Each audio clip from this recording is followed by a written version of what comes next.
New Jersey in the house. Yay! New Jersey in the house. Shizam, I see you. Chanel, I see you. Woo, woo, woo. Trying to get this music to stop now. Yeah. Okay, I see you. I see you. Oh my God. I see Accra, Ghana. I see Lagos, Nigeria. Oh my world. We are going to have a lot of fun this evening. Good evening. Good evening. My name is Bola Mataloko, also known as Coach BNO. I am super, super pumped to be joining you today. I see another New Jersey in the house. Fantastic. I'm in New Jersey, so shout out to all my New Jersey people in the house. Oh, wow, that is so much fun. So today, I am going to be bringing up very shortly someone I love, love, love, love, love. But before I do that, let me give you a quick intro. My name is Bola Mataloko, but you can call me Coach BMO. I like to describe myself as a pastor by calling, a lawyer by training, a banker by default, a podcaster by design, and the excellent life coach. So today I'm going to be talking about a pet project of mine. It's called Women's Lifestyle Hub. If you want to go to my bio, you can read more about it. It's a platform of executive women. And basically what we're doing is we're connecting executive women with all these fantastic seasoned women of excellence that we have as mentors in the Women's Lifestyle Hub. And today, I am so, so excited to be bringing up somebody who is not only just my crush every single day. She's my female crush every single day, but just happens to be my personal mentor of many, many, many years. I always say that she's a big sis, she's a coach, she's a mentor, all rolled into one. And she's a woman who needs no introduction. So I'm going to be bringing her up shortly, and we're going to have a nice conversation about leveraging mentorship for success. So, okay, I have some music for my guest. I'm bringing her on, and then I'm going to have some. Please accept my invite. All righty. Okay, ducks. My everyday crush. So as you can see, I'm sure you can all see, I have with me a woman who needs no introduction, but I'm just going to introduce her by some personal things. She's my big sis. She's my mentor. She's my coach. She just happens to also have been the first female chairman of a bank in Nigeria, and she is the chairman of the Chair Center Group. Please join me in welcoming today Pastor Mrs. Ibukun Awosika. Yay! Please, can you please show us some love? Please show us some love. Let me see some emojis, some drum roll. Okay, welcome, welcome, welcome. Yes, thank you. Yes, yes. Can you hear me clearly? Yes, we can hear you. We can hear you. Okay. Yes, yes, yes. Just 1 minute. My husband is looking for me. So. This one. This happens quite a bit. I'll call you right back. I'm doing something live. I'll call you right back. Okay. Oh my God. Sorry, guys. This happens quite a bit, Sha. But I have but it's good. It's all good. Okay. All right. So I'm going to have you share some opening remarks, and then we're going to jump into our conversation that I know is going to add a lot of value to my listeners today. Yeah. Okay. Hello, everyone. It's definitely my pleasure to be here. Bolale is one of my favorite people. And I know she's very diligent, committed, dedicated to everything that she does. So I know that she's giving you everything of herself in this project of reaching people, not just the hub, but just, just the way she does everything with a lot of passion, energy. With zest and energy. And joy. So, I am at her disposal. So I'm sure we'll have some fun. Yes, and honestly, I just really want to take a moment to really appreciate you. To hear you say I'm one of your favorite people is very humbling, because you know I love, love, love, love you. You are Love you too. always, I call you my unlimited resource, because I can't remember a time that I have asked you for a favor, whether it's professional or personal, that you've not been there. Even just this year, my mom transitioned in January and you were a rock. So I want to take this opportunity to thank you. I tell you thank you every single time, but I want to take this opportunity again to thank you and let you know I love, love, love, love you. And you are one of my favorite people. Not only are you one of my favorite people, even my dad, I always laugh at him. Even my dad has a crush on you. So. Thank God for his grace. Yes, yes, yes, yes. So today we're talking about leveraging mentorship for success. Yeah. So I'm sure people are sitting here like, what is mentorship? You know, from your own perspective, we all say you are a mentor, you are a mentor. So what is mentorship from your perspective in layman terms? Yeah. Well, for me, it's a relationship between two people where they have a common goal to enhance one another. Because you see, the tendency always is to think that, you know, I think mentor-mentee relationship is a two-way traffic. That's the way. And whilst the mentor might have a wide breadth to work from based on knowledge, based on experience, based on network, you can make things happen where you need to and all of that. But in my journey, I've also found that there is so much to learn from one another. Absolutely. And my mentees have been blessings in my life as much as I hope I have been in their life. So I call it's a relationship. It's a chosen relationship where you decide, you know what, let's work together and make the most of one another. And you never really want to weigh who is giving the most. It's irrelevant, because the way I see it is there will be different seasons. Exactly. I was going to say that. Yeah. Yes.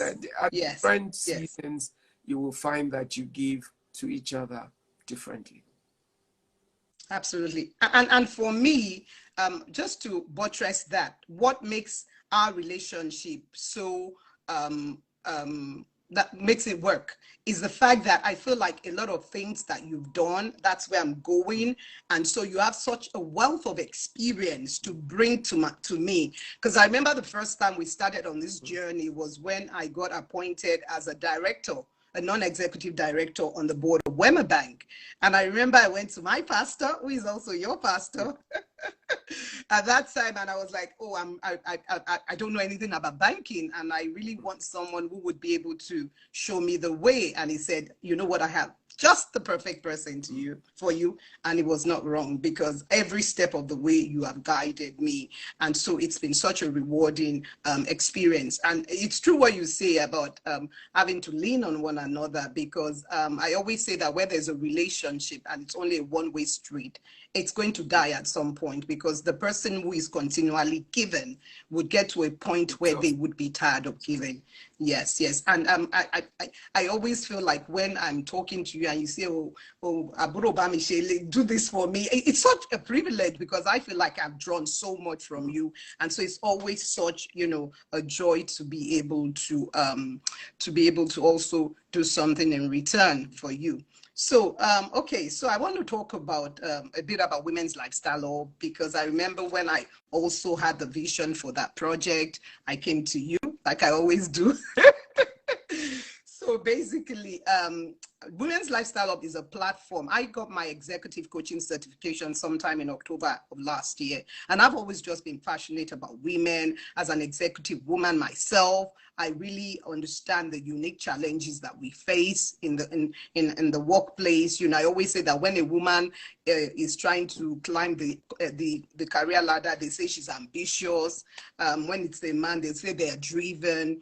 And so I came up with this platform whereby we can connect executive women and seasoned women like you as mentors. And we launched this in in December, and I just want you to share some of your thoughts that you shared even at the launch about the importance of having a platform such as this where we can connect executive women with seasoned women who would be able to give them guidance because they've walked the path that they are trying to walk. Okay. I think there are two parts to the Women's Hub. It's even though you think you're connecting them to senior women who've walked the path, there's also the stronger connection that you create by bringing them together. Absolutely. Because there is a lot, you know, a lot of times people spend a lot of time looking for mentors that are out of reach. Meanwhile, peer-to-peer mentoring is one of the most powerful tools you can have in your life.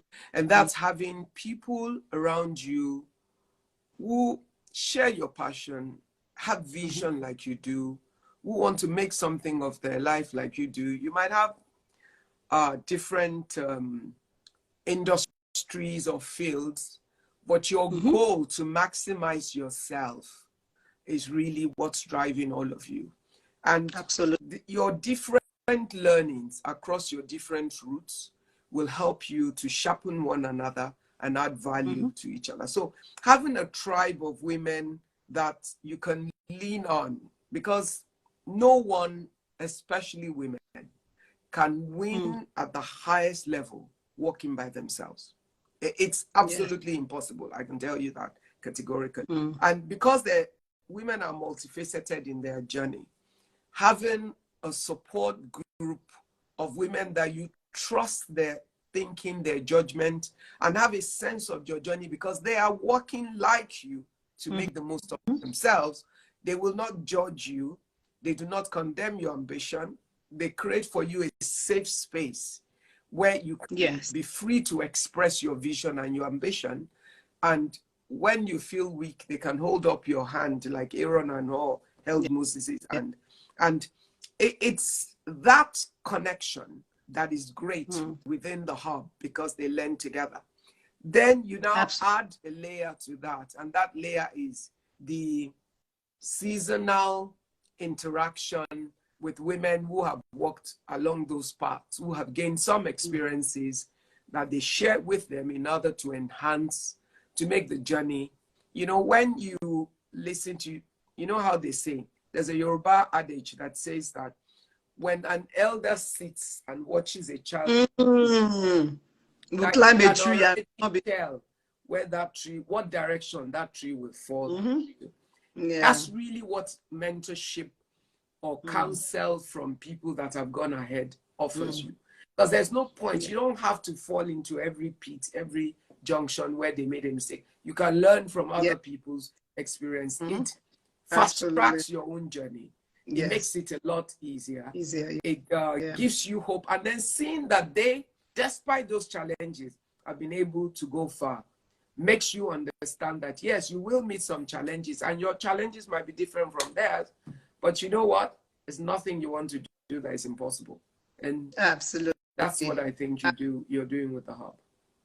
Yeah, and you know, one of the things I did, I had this montage when we did the launch was, I called it busting the myth, because there's this narrative out there that women do not support women. And I said in that montage that nothing could be further from the truth, at least from my own experience, and I detailed how every step of my life, I've had women who have supported me, you know, starting with my late mom, you know, at every stage of my life. And I think that some of that narrative is deliberately put out there to discourage us from, you know, working together as women. I remember we did the podcast and you had said in the podcast that women, we hold power in silos, you know, individual power, but that when we come together and put our power together collectively, then we're able to accomplish even much more. And really, honestly, the vision of power, when you connect silos powers, you create a superpower. And women, every individual woman needs that superpower at her disposal to help her get to a higher level. Absolutely, absolutely. And so for me, that is the vision of Women's Lifestyle. Apart from the fact that, I'm a pastor, I am very passionate about relationships. Relationships mean a lot to me. I will drop what I'm doing in a jiffy if I feel like somebody really needs me to be there for them. And that's also one of the things that I've emphasized in the orb, that it's not just mentoring is one aspect of it, coaching is another aspect of it, but just forming this long-term strategic relationships. 2 weeks ago, I was privileged to officiate the renewal of vows of a friend of mine that I had known. We've been since 6 years old. We were in primary school together, we're in secondary school together, and then she got married a year before me, and they were celebrating their 30th wedding anniversary. And she calls me and she says, "Would you come and officiate?" I said it that day. I said, this is one of the most meaningful things that I've done as a pastor, because just the fact that this is someone that we have grown up together. And so, for me, it's all about also forming all this, long-term strategic relationship. Because for me, look at the power of relationship.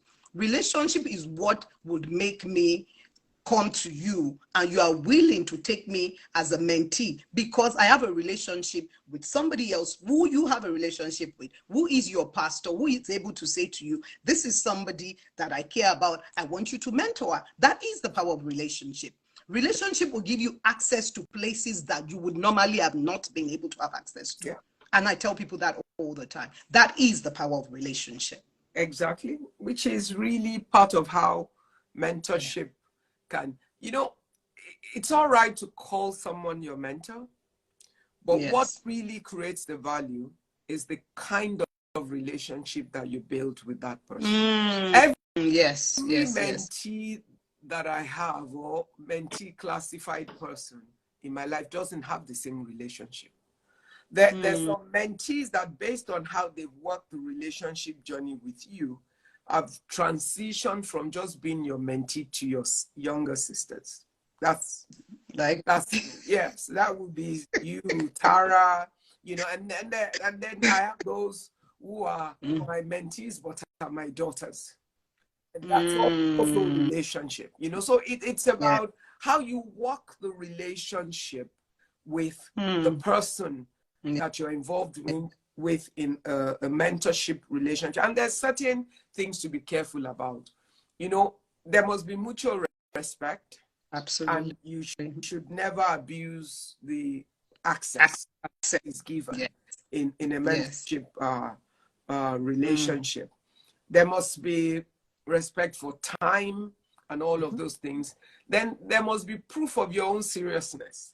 Because frankly, it's a waste of, no, that's just the truth. Because when you see that someone that you're mentoring shows they're serious people who do not waste your counsel or your time, it actually forces you to make yourself more available, or to go the extra length to make sure that they achieve their goal, wherever you are in a position to make that happen.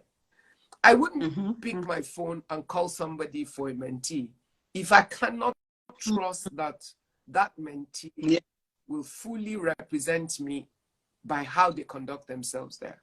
And absolutely. I would expect that a friend of mine who is mentoring somebody else will not call me into a situation that will not play out in a certain way.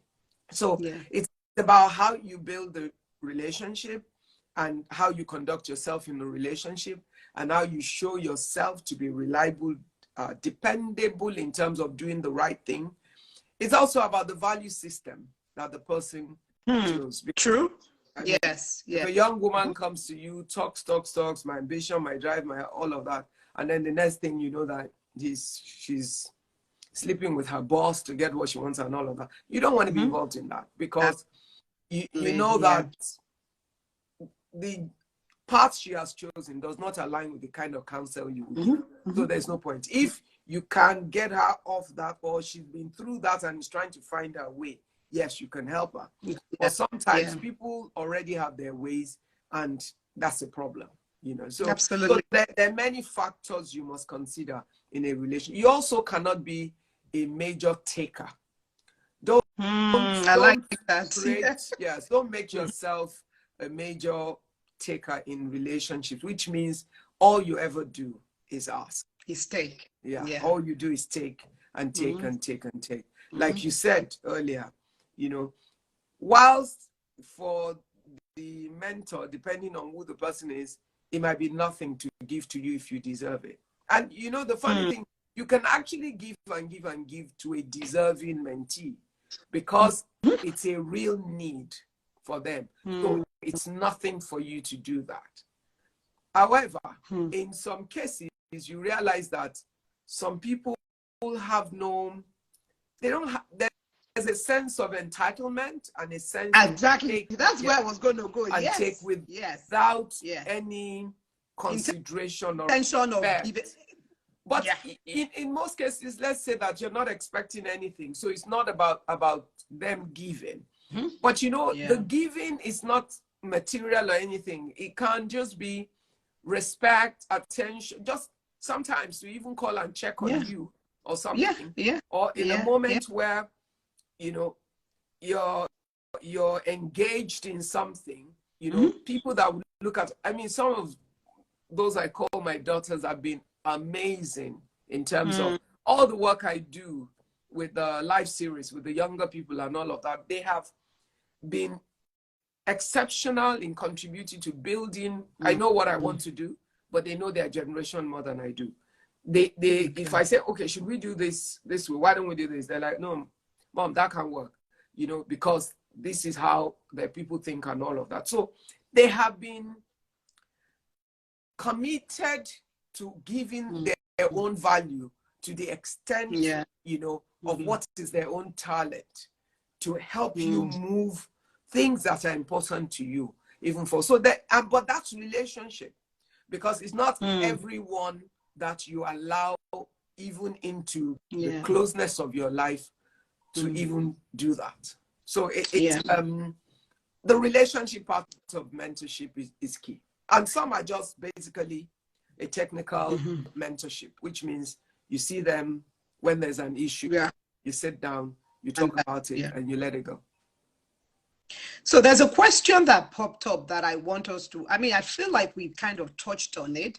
Someone asked, how do I go about looking for a mentor? Which is a very important question. So if someone came and said, okay, I hear what you're saying, I understand the value that comes from having a mentor, but what is the most important thing that you want to look out for in, you know, asking someone to be your mentor? I think first and foremost, you must identify the reason why you need a mentor. What do you need a mentor for?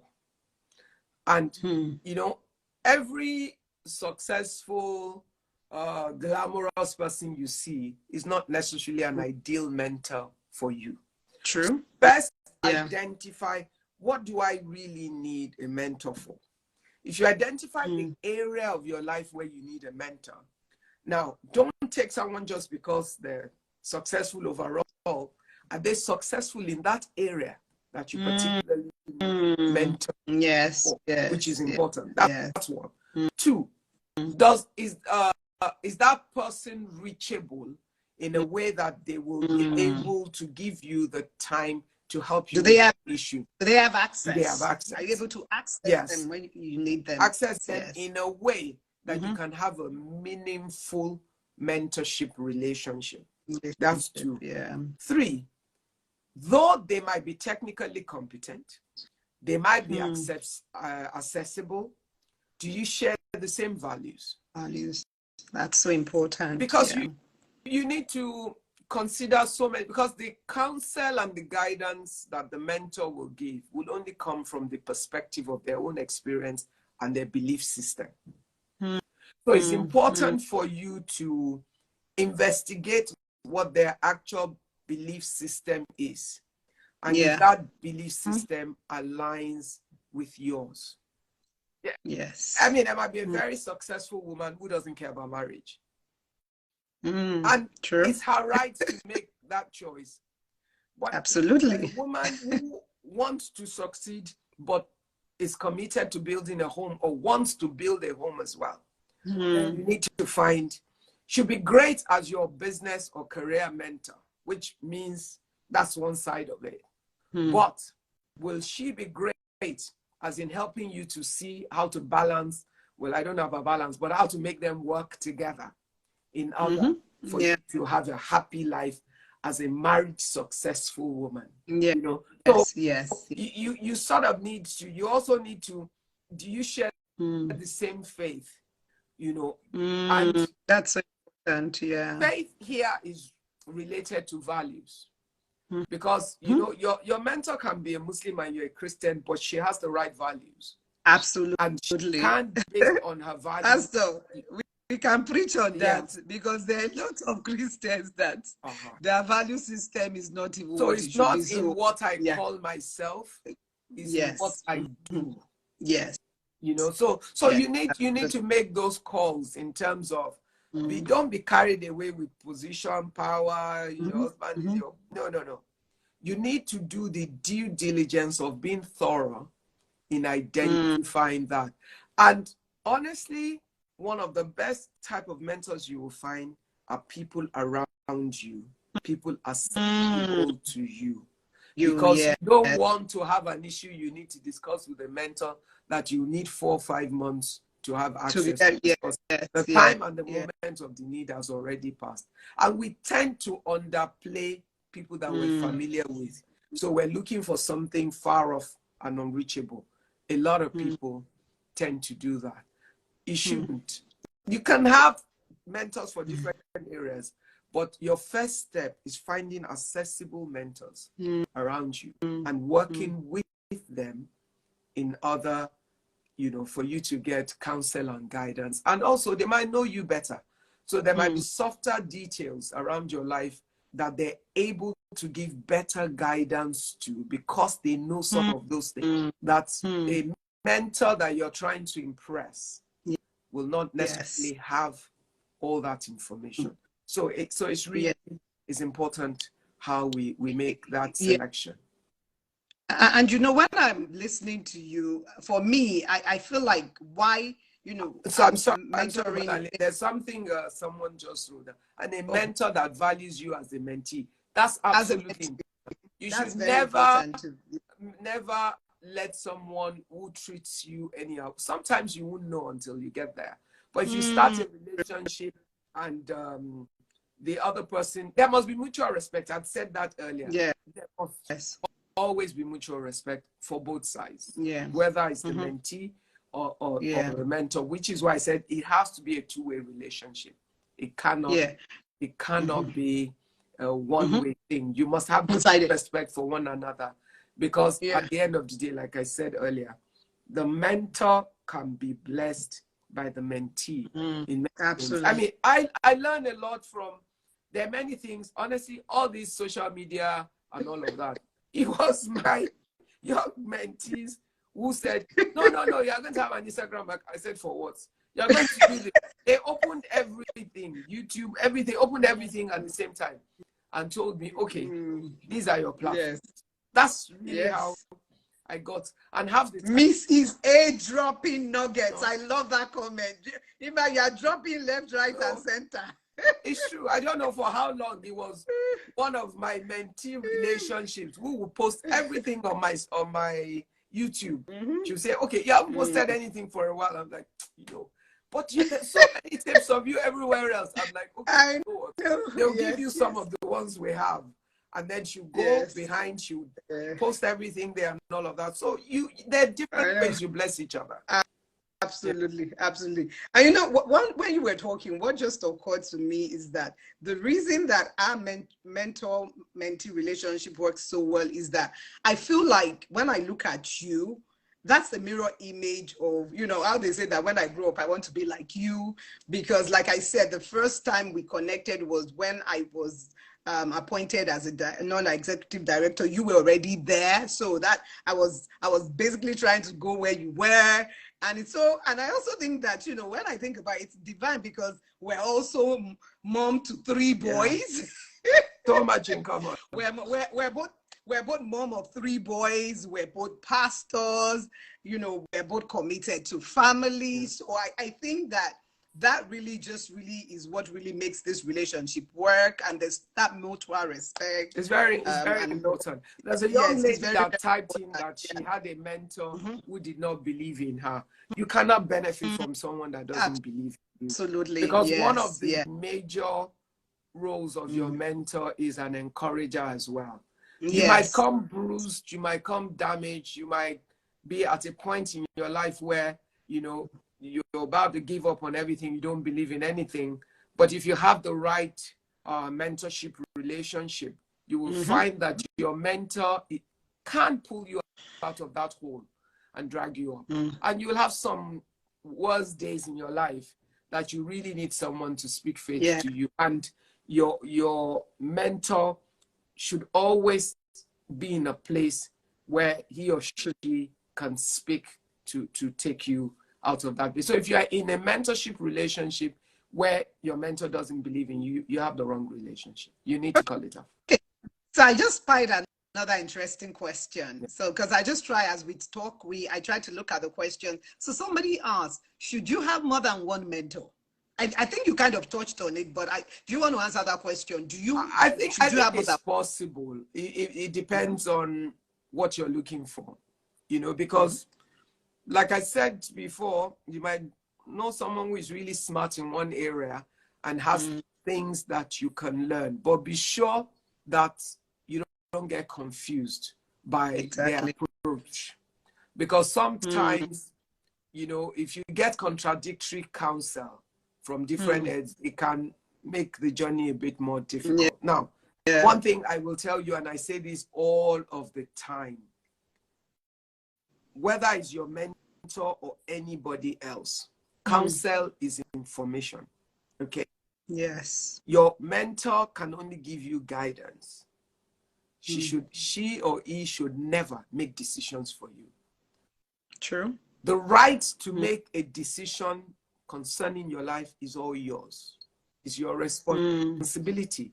Because there are things that you might not have spoken about. There are things you know based on your experience, based on your journey, that the information or the guidance you receive from a counselor or from your mentor is supposed to only help you to get a 360-degree view of the situation. And the final right to make the decision in that situation must remain with you. You must never turn the key of your life to anybody. Only you must always turn the key of your life. Don't ever do it. So don't run your mentorship relationship like a ruler-servant relationship, because it's not meant to be. Don't allow yourself to be mentally enslaved by mentor. It's not meant to be that. Nobody should become the ruler of your life. Oh, I told you to go and do something, you didn't do it. No. No mentor should tell you what to do. Your mentor should guide you, and you must make your final decision. And when you make your decision, you can discuss your decision with your mentor and say, thank you very much for everything you said, but I have decided I want to go this way, and this is why. It's Bible says, let every man be fully persuaded in his own mind. So it's important that when you then make that case, the right thing for your mentor to do is to respect your decision and support you to make that decision a success if it's possible. And if not, at least wish you well that that is something that you want to do. But nobody, if you were in any kind of mentorship relationship and it becomes an enslavement, a rulership, a controlling situation, that's the time to check out. That's not right there. Yes. Okay, so I spied another interesting question, and this was actually a question I was going to ask you. So it's very interesting that someone asked that question. So the person asked, what is the difference between a mentor and a coach? Even though I call you my mentor and I also call you my coach, but I do know, I know there's a subtle difference. So, but I'm going to let you answer that. They're similar, but they can be different. Yes. In real terms, a coaching relationship is a commercial relationship. It's a contract. Yeah. And it's a contract. That means you're paying for the time and the service that the coach gives to you. So that's contractual, it's fee-based, and you should pay, which is why you must identify the right coach because you're paying for it. That's it. I know. You have to make sure that you pick and you must make sure you're getting value. And if you're not getting value, you cut it off. Yes. And go and find another coach. A mentor does it out of relationship, and most times from a mentor, it's a gift. It's a gift of love, it's a gift of relationship, it's a gift of time, and it's a gift of talent and experience to the other. So it's the same relationship you have with, could be what your coaching client pays for in terms of information. There's also another subtle difference though. You know, now I'm an executive coach, and we're actually talking about this yesterday on a Zoom thing. So a coach, number one, like you said, it's a contractual relationship. And the other thing is that they don't necessarily have to have an expertise in your field. So, because normally coaches, we work with a framework, and really most times coaches are helping you to get clarity about what you want to do. So like in my own case, that I when I got on the board, I wanted someone who had worked that route to be able to guide me. A coach does not have to have, it doesn't have to be a lawyer or an expertise in an expert rather in the area that you're looking for guidance, but they just have the tools to be able to help you figure out what you want to do. So, but even with that, Bolale, when you're trying to pick a coach in a certain area, it's helpful to be sure that, because even when you're applying the framework, if you have context of the industry, which means you have knowledge of the particular industry. So a coach is a lawyer like you, can support and help a legal practitioner who needs support. It's an added bonus. It's an added bonus because you have a sense of the field. It's like if I have a coaching client who is involved in governance, boardwork, or an entrepreneur, in certain areas where I have built expertise and experience, there's a lot of the learning over time that comes to bear, even as you're applying the framework.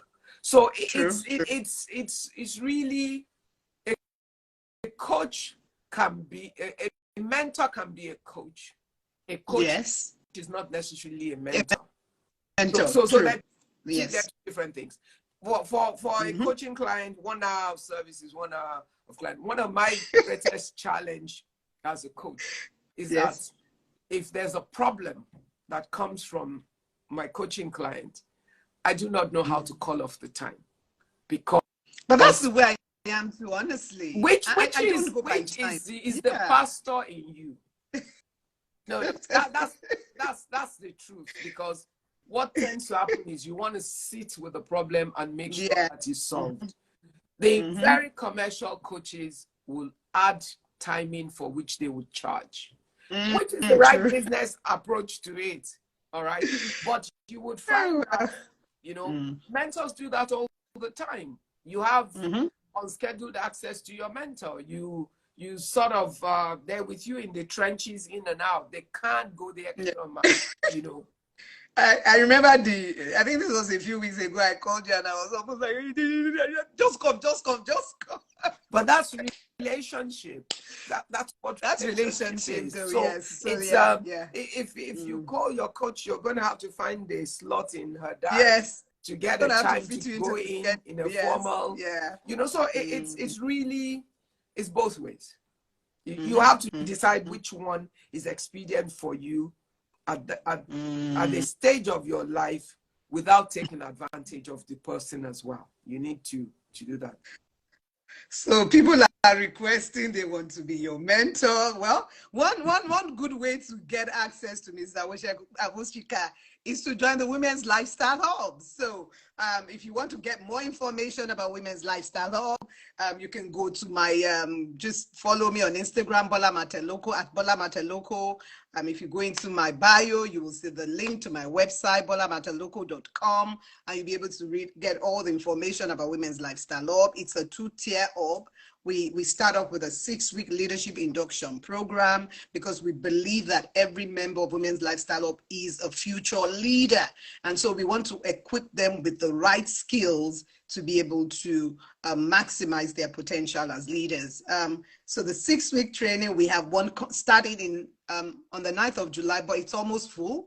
So if you want to get more information about that, just jump to my page and hopefully we can get you into the next course. Oh my God, this has been so much fun. I'm going to let you go because I did promise you that I would only have you for 30 minutes and we've already gone past the 40-minute mark. So thank you. I know what it took for you to do this for me today. I do not take it for granted. Welcome. And I want to close by letting you know I love you. I appreciate you. And I'm coming over for tea. One thing we also have in common. We're tea drinkers. I will be coming over for tea next week. So I've seen a lot of my people on. I've seen Nana. I know. Yes. Is there. They've been lavishing love on you. I've seen one of my daughters. So, I've seen Oida. You know, I've seen quite a few of these people. I've seen Selassie and Co, my Ghanaian people. Oh, why? Yes, I did see. I saw a few people from Ghana. So yes, absolutely. Well, all righty. Have a great evening, everyone. So much fun. Bye. And I look forward to seeing you soon. Bye, everyone. Thanks for joining. And you can watch the replay on my page because I'm going to post it right now. All right. Bye-bye. Okay. All right.